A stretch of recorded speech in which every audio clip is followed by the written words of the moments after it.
আসসালামু আলাইকুম। আশা করি সবাই লাইভটি যদি শুনে থাকেন, আপনারা স্পষ্ট যদি শুনেন, আপনারা একটু কমেন্টে জানাবেন।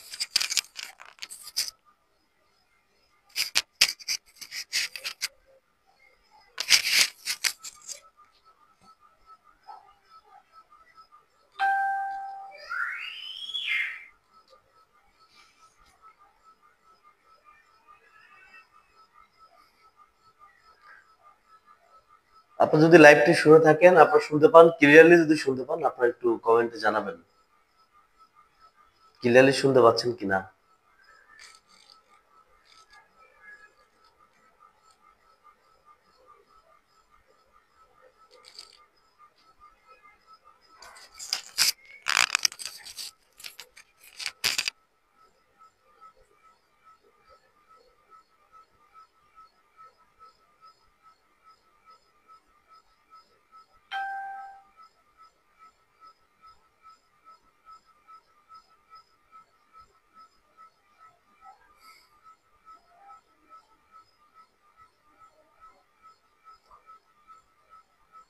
লাইভটি আপনারা যদি শুনতে পান, একটু কমেন্টে জানাবেন।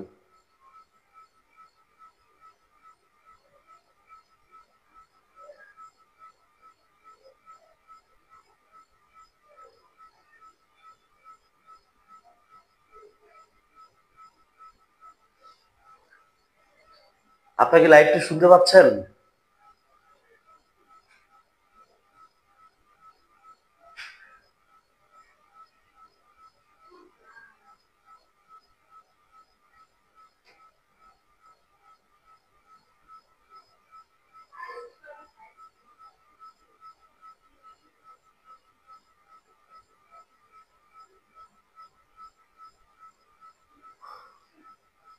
আপনারা একটু কমেন্টে যদি জানান যে লাইভটা আসলে ক্লিয়ার শোনা যাচ্ছে কিনা।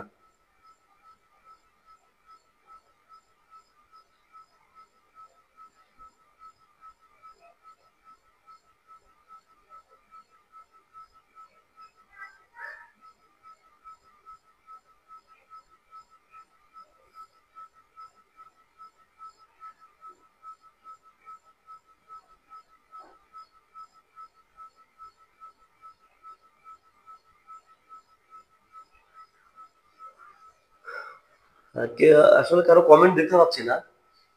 একটু কমেন্ট গুলো দেখা দরকার। আপনারা কি লাইভটি শুনতে পাচ্ছেন? আমাদের লাইভে যুক্ত হচ্ছেন আমাদের ইসলাম, আমাদের অনেক সহযোদ্ধারাই লাইভে যুক্ত হচ্ছেন।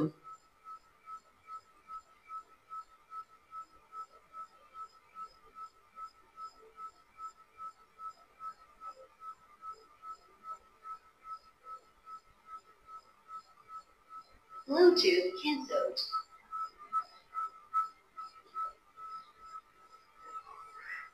Bluetooth cancelled. আমাদের লাইভে যুক্ত হচ্ছেন ইতিমধ্যে আমাদের সিরাজগঞ্জের নেতা, আমাদের প্রিয় জহিরুল ভাই।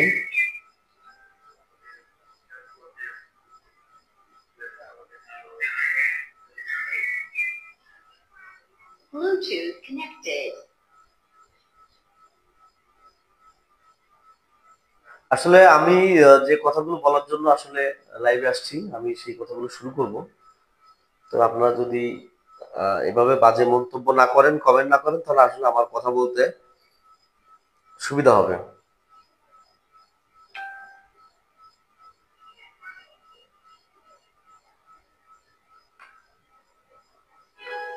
বিসমিল্লাহির রহমানির রহিম। আজকের লাইভটা একবারে একটু ভিন্ন ধরনের।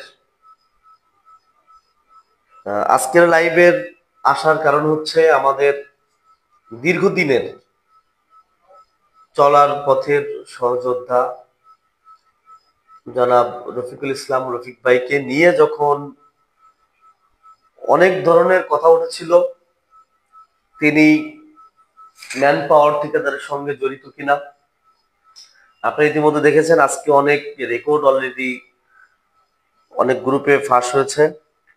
এই সকল রেকর্ড নিয়ে আজকের আলোচনা করব এবং সেই তথ্য প্রমাণ আপনাদের মাঝে তুলে ধরবো যতটুকু পেয়েছি।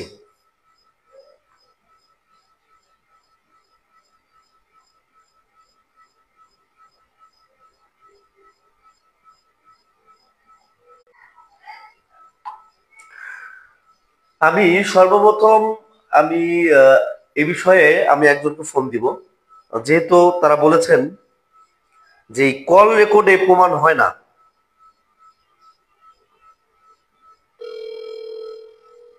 তা আমি সর্বপ্রথম একটি ভিডিও কলই দিচ্ছি। ভাই আসসালামু আলাইকুম।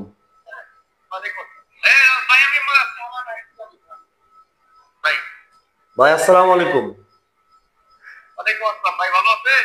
আলহামদুলিল্লাহ ভাই, আমি আপনাকে লাইভে রেখে কল দিছি, হ্যাঁ, যেটা আপনার সকল ভাই দেখছে। আপনি সবাইকে একটু বলেন, একটু একটু সালাম জানান। আমি প্রথমত পরিচয় করে দিচ্ছি, আমি যাকে ফোন দিয়েছি তিনি হচ্ছে সিরাজগঞ্জে কর্মরত আমাদের একজন সহযোদ্ধা, ওনার নাম হচ্ছে কুরবান ভাই। আপনারা যদি কথাগুলো শুনেন, আমি শুধু উপস্থাপন করছি রফিক সাহেব ম্যান পাওয়ার ঠিকাদারের সঙ্গে পার্টনার হিসেবে জড়িত আছে কিনা। আপনারা একটু শুনবেন ভাই, একটু ক্লিয়ার করবেন।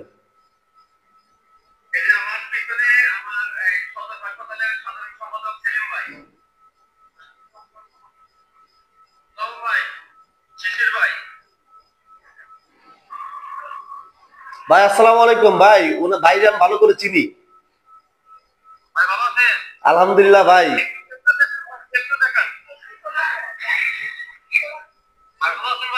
আলহামদুলিল্লাহ ভাই।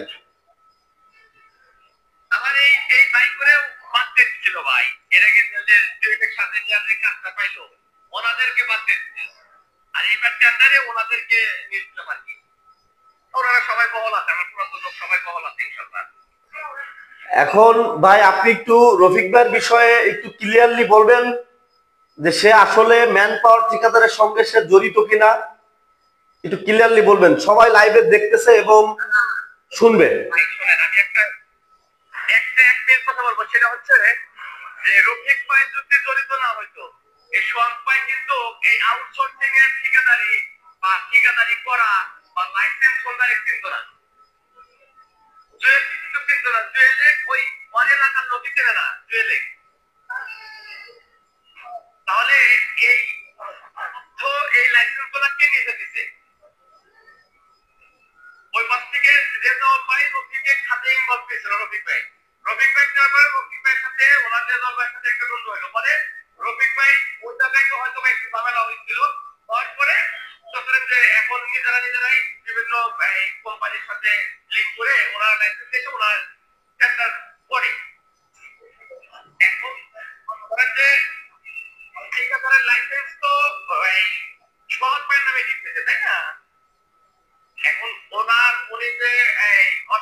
হ্যাঁ,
তো সেটা শুধু করলাম না, এটা আমরা জেলা যারা আছে তারা মনে হয় সবাই জানে যে সরকারি বলছিল আর তারই বন্ধু এখানে চেনা থাকে, কিন্তু ওরা আসতে পারতো না, ওরা এই সমাজে জানেই না, কেউ যে কে আমাকে জানেই না, সেই ব্যক্তি এখানে আসা মানে চাকরি হয়ে গেছে।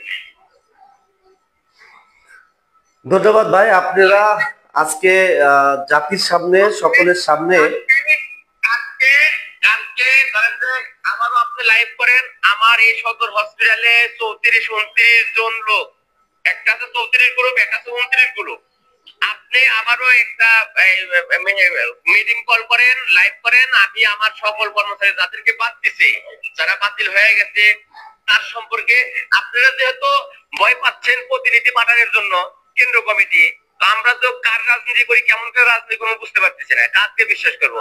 কারণ আপনারা আমাদের কাছে আসবেন, আপনারা আসতে ভয় পান, আপনারা প্রতিনিধি চুপ করে পাঠা দিবেন, তাও পাঠাতে ভয় পান। একটা প্রতিনিধি টিম পাঠাতেন সিরাজগঞ্জ শহরে, সিরাজগঞ্জে পাঠাতে আপনার সাধারণ জনগণের কাছ থেকে শুনুন যে আসলে আমাদেরকে, আমাদের সিরাজগঞ্জ জেলার সেক্রেটারি সভাপতি আমাদের সকল কর্মচারীর জন্য কি করছে, কি করে দিছে আমাদের। ভাই গত বছরে যখন আমাদের সদর হসপিটাল থেকে প্রায় 25 জনের মতো পাপ করে গেল, যখন পাপ দেওয়া হইল, তখন আসলে আমাদের সভাপতি রফিকা ছিল, তখন আপনাদের মানে কিভাবে কি করছে আপনারা কতটা অবগত আছেন আমি জানি না। আমি কিন্তু সভাপতি আনিসকে ফোন করছিলাম, সভাপতি আনিসকে ফোন করছিলাম সেটা বিষয়ে যে আপনি আমার এই জেলা থেকে আমার হসপিটালে এখানে যে পরিস্থিতি সেটা আপনারা একটু মানে সামনে একটা পরিকল্পনা দেখে যান। সেটা কিন্তু আমাকে দেখে কোনো রেজাল্ট পাই নাই, কখনো কিন্তু কেউ আসছে নাই, আমরা তো আমাদের তো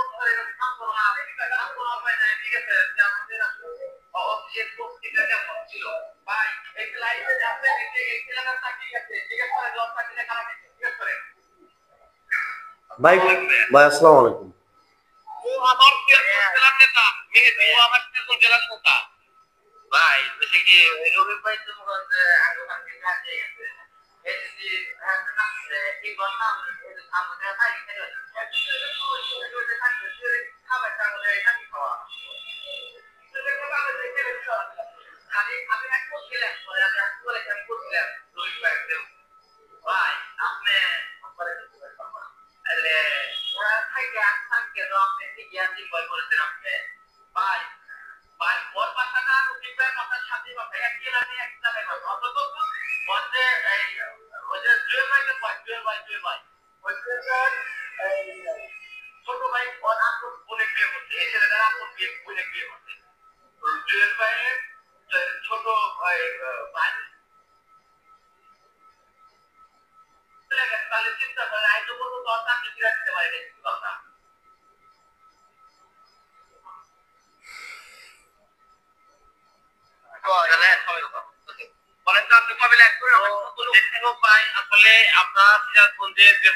আমাদের সংগঠন অনেক স্ট্রং ছিল, আপনারা বিগত সময় দেখছেন যে কোনো আন্দোলন সংগ্রাম আমরা কিছু দাম দিই নাই, আমরা যত কষ্ট হোক আমাদের লোকজন তারপরও সবসময় আন্দোলন সংগ্রামে একত্রতা পোষণ করেছে বা আমরা দেখছি, কিন্তু সংগঠনটা নষ্ট করার মূল কারিগরি ছিল রফিক ভাই, যার কারণে আমাদের সংগঠনটা সিরাজগঞ্জ হয়ে গেছে। তারা এই অফিসটা একমাত্র রফিক কল করে রাখছে, ওইটা ঠিক আছে, একটা প্রতিষ্ঠান করে রাখছে এখন, মানে ওইটা আমাদের অফিসার নাই ভাই। ওই যে অফিসটাই জুয়েল ভাইয়ের ছবি সহকারে দেখলাম আমার 64 টাকার গ্রুপে, ওই যে অফিসটাতে কাগজ কলম নিয়ে লেখালেখি ফাইল টাইল ক্লোজ করছে ওগুলা কি, ওটা আমার এই সংগঠনের অফিস, সেই অফিসে কেন এই ঠিকাদারি কাজ কাম করা হলো? হ্যাঁ, সেই প্রমাণ আমার কাছে আছে যে আপনাদের কর্মচারীদের জেলা কমিটির যে কর্মচারীদের যে অফিস, ওই অফিসেই বসে আপনাদের হচ্ছে উনি ঠিকাদারির যে পরিচালনা করেছেন এবং যে কর্মকাণ্ড কাজ করছেন সে ছবি পেয়েছেন, যে জাতি পেয়েছেন। জুয়েলের বাপের ক্ষমতা হইল না এই হোসেনপুর এলাকায়, তারপর থেকে এই যে হোসেনপুর থেকে আমার লোক ধরে চাকরি খাইছিল, এরপরে চাকরি ওর ভাই এসে তার সাথে কথা বলছিলেন, ওর ভাই শেষ শাসক মানে সিরাজগঞ্জ জেলার নেতা, ওটা দেখে কি বলেন আপনি? এত বড় সিনেমা এলাকা গেছে, ওর চাকরি খারাপ খায় এনেছে, চাকরি হয়েছে খায় এনেছে, কিরকম করে চাকরি এমন পাঠা দেন অবর চাকরি খায়। ধন্যবাদ ভাই, আমরা একটু আরো কয়েকজনের কল নিতে চাই, বুঝছেন? আপনাদেরকে ধন্যবাদ, সময়ের সাহসী সন্তান। আমি আপনাকে বলি শিশির ভাই, হ্যাঁ আপনারা যদি অরিজিনালি পুরুষ হতে চান তাহলে কেন্দ্রের থেকে সকল প্রতিষ্ঠানে আপনারা এই প্রতিনিধি টিম বানায় দেন, আপনার হাতে থেকে সহযোগিতা করবো। আর কি প্রটোকল লাগবে বলবেন দিব। আর আমার সিরাজগঞ্জ জেলায় আপনার এই সদর হাসপাতাল, শিয়ালখোলা হাসপাতাল, মেডিকেল কলেজ, কত মানুষের চাকরি গেছে, সকলকে নিয়ে লাইভ করবো। আপনি এরকম একটা প্রক্রিয়া দেন, আমাকে ডেট সেট কবে লাইভ করবেন বলবেন, আমরা আমাদের সকল লোকজন নিয়ে সদর হাসপাতালে ওনাকে বলবেন যে আপনি সদর হাসপাতালের কর্মচারী করে নিয়ে একটা মিটিং কল করেন, আপনি সভাপতিটা আমরা দেখতে চাই। রফিক ভাই, ভাই কুরবান ভাই, আমি আপনাকে স্যার একটা প্রশ্ন করতে চাই। সেটা হচ্ছে রফিক সাহেব ঠিকাদারের সাথে মানে আউটসোর্সিং ঠিকাদারের সাথে কতদিন হলো জড়িত? এটা তো আমরা এতদিনে বুঝতে পারলাম, তো রিসেন্ট বুঝতে পারলাম যে এই আমাদের লোকজন গুলা চাকরি যায়, ধরেন যে উনি আমাদেরকে বোঝায়, মানে আমার সদর হাসপাতালের সভাপতি বাসাকে আমাদের এখানকার লোকজনের চাকরি চলে যায় যখন, তখনকার সদর হাসপাতালে উনি আসছিল। আসার পরে ওনার সাথে কথা হলো, উনি আমাকে বললো আমাদেরকে সকল কর্মচারী বুঝাচ্ছে যে জুয়েল নাকি তাকে মারতে চায়, আমদাউলিয়া করে লোকজন লাগাচ্ছে তার পিছনে। এটা হলো রফিক ভাইয়ের বক্তব্য। ঠিক সকালবেলার কাহিনী, বিকাল বেলায় ওনারা রফিক ভাইয়ের ছাদের উপরে ওনারা মিটিং করছে। তাহলে যদি বাসা আবার ওই সময় খেপে উঠছে যে হে জুয়েল কেডা, জুয়েলের এত সহজ জুয়েল আপনি পারবে, তো আমরা তো বুঝতে পারি নাই। বিকাল বেলা এশার নামাজের দেখি যে এই রফিক ভাইয়ের ছাদের উপরে ওনারা সবাই, তখন ধরেন যে এদিনকে থেকে আস্তে আস্তে আস্তে আস্তে ফ্লাশ হয়ে গেল যে ওনারা ঠিক আছে। আপনার কাছে আরেকটা বিষয় ক্লিয়ার করতে চাই কুরবান ভাই, আপনাদের হচ্ছে সিরাজগঞ্জের যিনি হচ্ছে ভাই, আমাদের মিল্লাত ভাই, উনি কি এই বিষয়গুলো জানেন কিনা? জি জি জানে জানে, সবাই জানে, তারাই বলা ওর সাথে সবাই। হ্যাঁ, ওনাকে মিল্লাত ভাইকে ফোন দিলে উনি কি সত্যটা বলবে? না বলবে, কারণ ওনারা আমি লিখ করতো, তো ওনারা তো ধরেন যে এখন না বলতে পারে। বুঝতে পারছি। এখন তো ওনাদের তাল বলা হয়ে গেছে। ঠিক আছে, ধন্যবাদ ভাই। আপনার একটা জিনিস ভালো করবেন, সেটা হচ্ছে যে আমি তো একজন সিরাজগঞ্জ জেলার সাংগঠনিক, সিরাজগঞ্জ জেলার নেতা।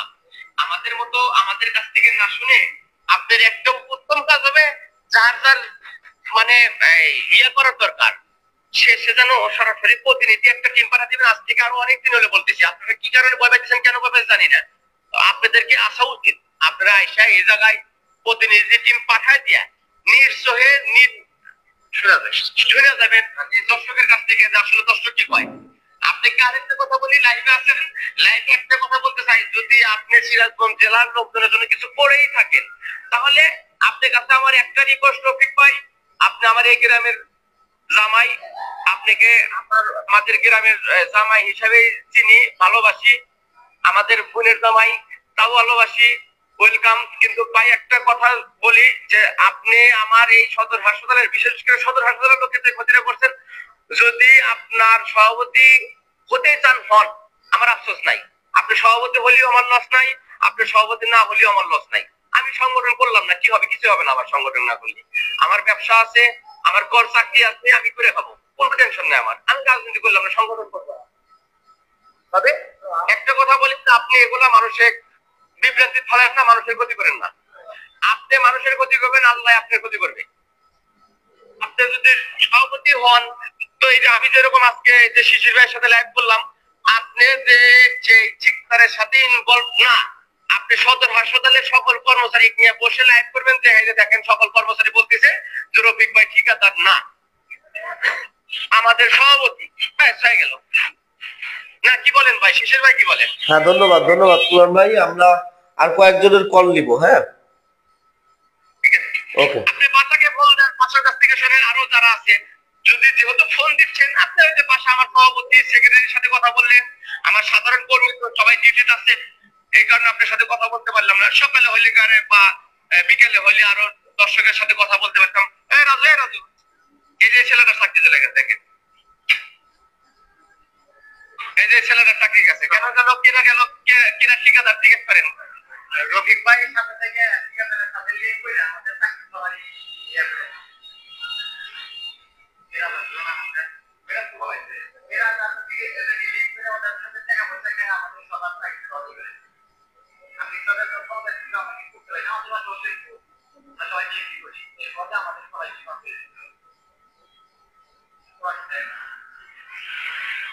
ধন্যবাদ ভাই।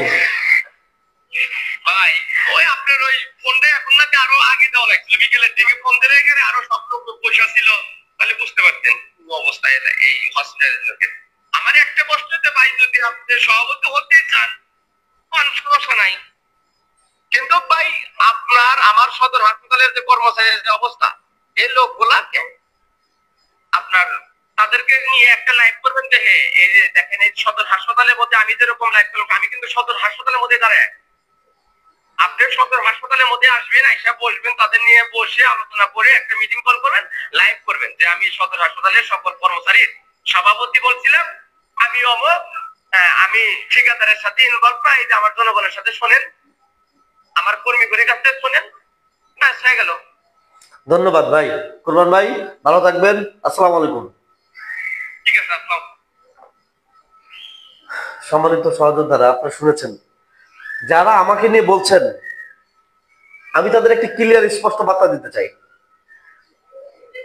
এই বাংলাদেশে কোনো ব্যক্তি নিরপেক্ষ না, কোনো ব্যক্তি নিরপেক্ষ না। প্রতিটা ব্যক্তি কোনো না কোনো দলের সঙ্গে জড়িত। একমাত্র এদেশে পাগল আর শিশু নিরপেক্ষ। আপনারা কোট করবেন। আমি একটি দল বিগত দিনে করেছি বিদায় আজকে আপনারা আমাকে গালি দিচ্ছেন। কোট, আমি যদি ওই সময় এটা ভুল করে থাকি, আজকে যারা যেটা করছেন এটা কি কালকে ভুল হবে না? ভাই, দল যার যার ব্যক্তিগত ব্যাপার। আমি কি আজ পর্যন্ত এসে কোন দলের বিষয়ে কোনো কথা বলেছি? দ্বিতীয় বিষয়টা হচ্ছে, আমি আপনাদের মধ্যে কোনো মিথ্যা কথা বলেছি? যদি অনৈতিক কোনো কথা বলি তাহলে আপনারা বলবেন, প্রতিবাদ করেন যে আমি এটা মিথ্যা বলেছি। একটা সত্য কথা বলার পরে আপনারা সেটাকে ধামাচাপা দেওয়ার জন্য হাজারটা মিথ্যা তৈরি করেন। এটা কিন্তু চরম অন্যায়। আমি দেখলাম উত্তম ভাই আমাকে কমেন্ট করেছেন আমি নেতা হওয়ার জন্য এগুলা করছি। আমি নেতা ছিলাম না কোনদিন। আরে ভাই, আপনি আসছেন তো 2 দিন আগে। আগে আপনি আমার সম্বন্ধে জানেন, আপনি আগে আমার সম্বন্ধে জানেন। কিচ্ছু বলতেছি না আপনাদের, আপনাদের কথাগুলো শুনছি শুধু। আপনাদের উত্থান 19 অক্টোবরের পর থেকে, আমি যখন আউটসোর্সিং কর্মচারী ছিলাম না তখন থেকে আমি এই আন্দোলন করি। আমি আমার দায়বদ্ধতার জায়গা থেকে আন্দোলন করি। আপনারা খোঁজ নেন, আমি মিথ্যা বলছি কিনা আমাকে দেখান। আমি যখন আউটসোর্সিং কর্মচারী ছিলাম না, আমি তখন থেকে আউটসোর্সিং এর আন্দোলন করি, প্রমাণ দিতে পারি। আজকে আপনারা আউটসোর্সিং এর চাকরি করে আন্দোলনে নামতে চান না, আর আমি আউটসোর্সিং ছিলাম না, আন্দোলন করেছি। রফিক সাহেবের কথা বললেন, একটি সংগঠনের জন্মলগ্ন থেকে আমি যুগ্ম সাধারণ সম্পাদক ছিলাম, যুগ্ম আহ্বায়ক ছিলাম, পরবর্তীতে যুগ্ম সাধারণ সম্পাদক ছিলাম 1, রফিক সাহেব ছিলেন 2, পরবর্তীতে আবারও লাস্ট জয়নুল ভাই আছে শুনছেন, পরবর্তীতে আবারও কমিটি রিসাবলিং করার সময় যুগ্ম সাধারণ সম্পাদক 1 ক্যান্ডিডেট ছিলেন 3 জন। কে কে? মাদ্রাসা শিক্ষা অধিদপ্তরের মনির ভাই, আমি যদি মিথ্যা কথা বলি জয়নুল ভাই কমেন্টে লিখবেন। 2 সাংগঠনিক সম্পাদক মুজিবুর ভাই। 3 রফিকুল ইসলাম ভাই। যুগ্ম সাধারণ সম্পাদক 1, তারা 3 জন এই পদে প্রতিদ্বন্দ্বিতা করেছেন, আপনারা সেটা জানেন। পরবর্তীতে সভাপতি সাধারণ সম্পাদক বাকি নেতাদের সাথে কথা বলে তাদের ভোট নিয়ে আমাকে যুগ্ম সাধারণ সম্পাদক 1 করা হয়। আমার দীর্ঘদিন চলার পথে, দীর্ঘদিন সাংগঠনিক প্রক্রিয়ার মধ্যে আমার যদি একটা ভুল থাকে, আমার যদি একটা অন্যায় থাকে, আপনারা সেটা বলেন। আলোচনা করেন, কিন্তু সেটা না করে আপনারা আমাকে বেহুদা কারণে গালি দিচ্ছেন। একটা দল করার কারণে যদি আমি যদি আজকে বাটপার হই, দালাল হই, আপনিও কোনো না কোনো দল করেন, আপনিও কিন্তু দালাল, আপনিও বাটপার। এক বাটপার আর এক বাটপাররা কিভাবে বাটপার বলে বলেন? আগে নিজে ভালো হন, নিজে শুধরান, তারপর অন্যকে গালি দেন। দ্বিতীয় যে বিষয়গুলো হচ্ছে, আমরা কার কার সঙ্গে কথা বলেছি? আমরা কথা বলেছি আল আরাফা প্রতিষ্ঠানের যিনি রফিক সাহেব যেই ঠিকাদার প্রতিষ্ঠানের পার্টনার সঙ্গে কাজ করেন, কে কে সে পার্টনার? 1 নম্বর পার্টনার যার লাইসেন্স যার নামে, তিনি পেট্রো বাংলার কর্মচারী সোহাগ ভাই, তারই ঘনিষ্ঠ, সে সকল প্রক্রিয়া সে করে দিছেন। 2 রফিক সাহেব। 3 যার নামে লাইসেন্স ছিল এর আগে জুয়েল সাহেব, জুয়েল ভাই রফিক সাহেবের ঘনিষ্ঠ বন্ধু, যার মাধ্যমে তিনি পার্টনারের সুযোগ পান। 4 সিরাজগঞ্জ মেডিকেল কলেজ হাসপাতালের ওয়ার্ড মাস্টার রৌফ সাহেব, যার চাকরি রফিক সাহেব দিয়েছিলেন। এর আগে বিগত দিনের ঠিকাদার ছিলেন আল আরাফাতের বিলায়েত সাহেব। আমরা ওই প্রতিষ্ঠানের একাধিক কর্মকর্তাদের সাথে আমরা কথা বলেছি, আপনাদের একটু ক্লিয়ার করি। আমরা কথা বলেছি আল আরাফাতের ম্যানেজার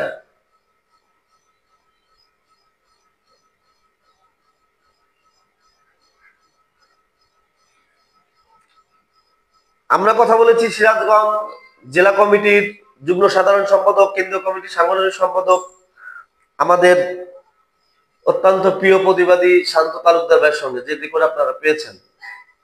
আমরা কথা বলেছি তারই ঘনিষ্ঠ বন্ধু জনাব রফিকুল ইসলামের খুব কাছের বন্ধু, সে জুয়েল ভাইয়ের সঙ্গে।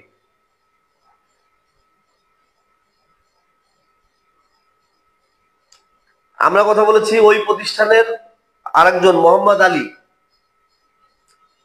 কথা বলেছি ওই ঠিকাদার প্রতিষ্ঠানের যিনি ম্যানেজার শামীম শিকদার, আপনারা রেকর্ডিং শুনেছেন। আমরা কথা বলেছি একাধিক কর্মচারীদের সঙ্গে, এবং আমাদের কাছে সকল কর্মচারীর নাম্বার আছে, আমরা নাম্বারগুলো আপনাদের দিয়ে দিতে পারি, আপনারা নিজেরা জাস্টিফাই করেন। আজকে এই কথাগুলো আসলে লাইভে এসে বলা উচিত ছিল না, কারণ এর আগে যখন আমরা এই তথ্য পেয়েছি তখন আমি রফিক সাহেব সহ সংগঠনের একাধিক নেতাকর্মীদের সঙ্গে আমি আলোচনা করেছি।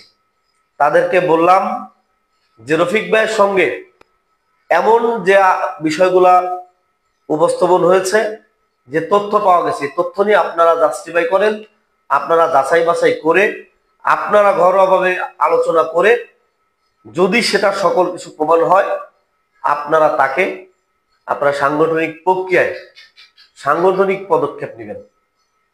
কিন্তু অত্যন্ত দুঃখের বিষয়, আমি শুধু ওই গ্রুপেরই কয়েকজনকে আমি মেসেজগুলো সেন্ড করেছিলাম। অত্যন্ত দুঃখের বিষয়, আজকে ফজরের নামাজের পরপর কে সুদীপ নামে একটি আইডি থেকে এগুলা পোস্ট হয়েছে। তো আপনারা সকল প্রমাণ পেয়েছেন। আর রফিক সাহেবের যে বক্তব্য, সেটা হচ্ছে তার লিখিত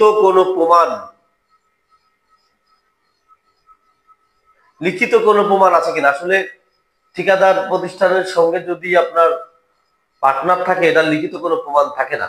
আপনারা দ্বিতীয় কথা হচ্ছে যে এত সাক্ষীগুলো পেয়েছেন, তারপরে যদি ডাউট হয়, আপনারা সরাসরি সিরাজগঞ্জের যারা আশেপাশে আছেন এবং সিরাজগঞ্জের যারা অন্য অন্য ডিপার্টমেন্টের যারা সহযোদ্ধারা আছেন, তারা সরাসরি যে আপনারা জাস্টিফাই করবেন, খোঁজ নিবেন, সেখানে আপনারা উত্তর পেয়ে যাবেন। আর ওখানে কর্মচারীদেরকে অনেক ধরনের হুমকি ধামকি দেওয়া হয়েছে, ইতিমধ্যে রিপোর্ট আসছে। আপনারা সবাই ভালো থাকবেন। আর আমি, যদি আপনারা কেউ চান, আমি ইসলামে লিখে দিতে পারি, এই সংগঠনের কোনো নেতৃত্বে আমি চাই না। আপনারা রেকর্ড করেন। এই সংগঠনের কোনো ধরনের কোনো নেতৃত্ব আমি চাই না, কারণ আমি খুবই একজন অভাবী মানুষ, আর্থিক খুবই দুর্বল একজন মানুষ। এই সংগঠন করতে যে আমার আর্থিক অবস্থা আরো খারাপ হয়েছে, এবং আমার এই সংগঠন করতে যে মানুষের কাছে অপমান অপদস্থ কম হই নাই। আল্লাহর রাস্তায় সবাই ক্ষমা করে দেবেন, কোন ঠিকাদারের সঙ্গে নাই, আর এই যারা এই ধরনের প্রতারকদের সঙ্গে যারা চলবেন তাদের সাথেও নাই, স্পষ্ট কথা।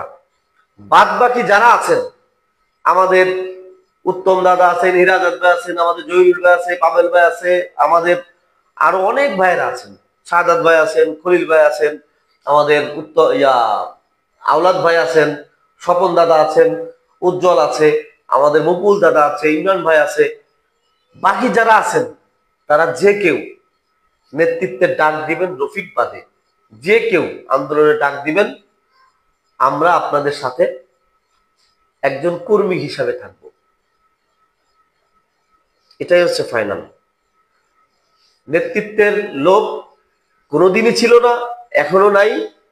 আর যেটা সবাই বলছেন সেটা শুধুমাত্র রফিক সাহেবকে বলেছিলাম, যদি আপনি সভাপতি চান তাহলে আমি সেক্রেটারি চাই, আপনি সভাপতি না হলে আমি চাই না, কারণ তাকে বেরিয়ে দেওয়ার জন্য আমি চেয়েছিলাম। এই ছাড়া আমার সংগঠনের কোনো শীর্ষ পর্যায়ের পদের কোনো বিন্দু পরিমাণ ইচ্ছা নাই। আপনারা যদি চান আমি স্টাম্প করে আপনাদের কপি, আপনাদের যে কজন নেতারা আছেন আমি পাঠিয়ে দেব।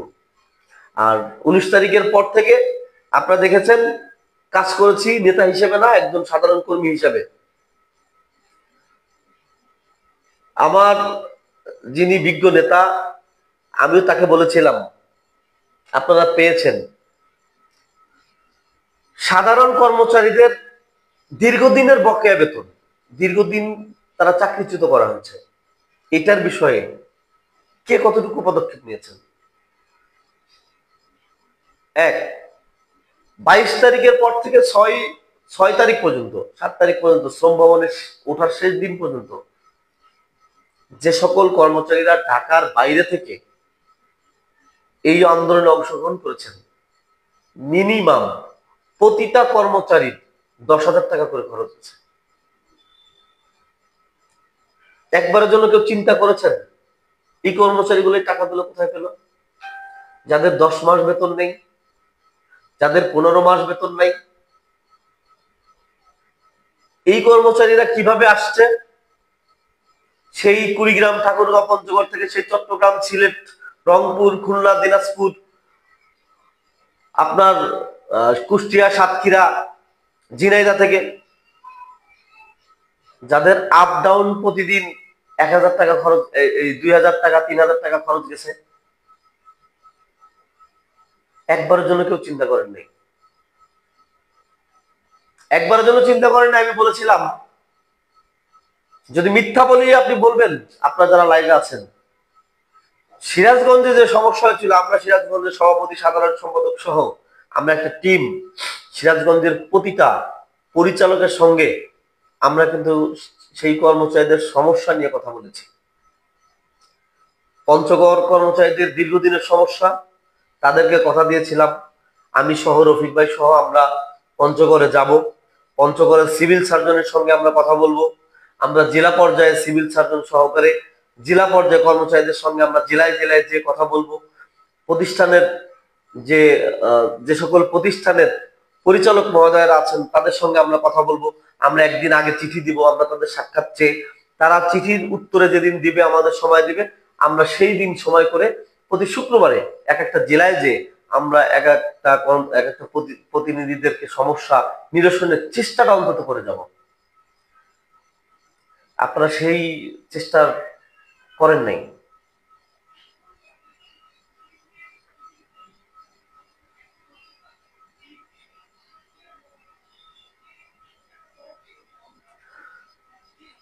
সবশেষ একটা কথাই বলবো যে আমাদের সহযোদ্ধারা খুবই কষ্টে আছেন, খুবই মানবিক জীবনযাপন করছেন, দয়া করে আল্লাহর রাস্তায় কেউ তাদের সাথে প্রতারণা করবেন না। যতটুকু সত্য আপনারা ততটুকু তুলে ধরেন। দেখেন, আশা নিয়ে বেঁচে থাকা যায়, হতাশা নিয়ে কিন্তু বেঁচে থাকা যায় না।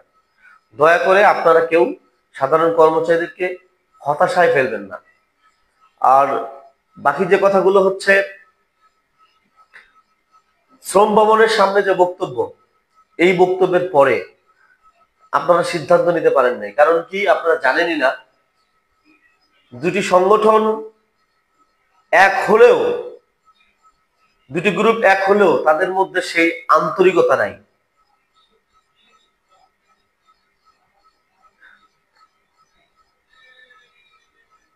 যার কারণে আপনারা কোনো সঠিক সিদ্ধান্ত নিতে পারছেন না। এই জন্য বলবো, সবাই ঐক্যবদ্ধ হয়ে একটি সঠিক সিদ্ধান্ত নিয়ে আপনারা একটি সঠিক পরিকল্পনা করে আপনারা আগামীতে চলবেন, আগামী আন্দোলন ডাক দিবেন, এই আশা ব্যক্ত করি। এবং যতদিন পর্যন্ত আমাদের দাবি আদায় না হচ্ছে, ততদিন পর্যন্ত রাজপথে থেকে আন্দোলন করে যেতে হবে।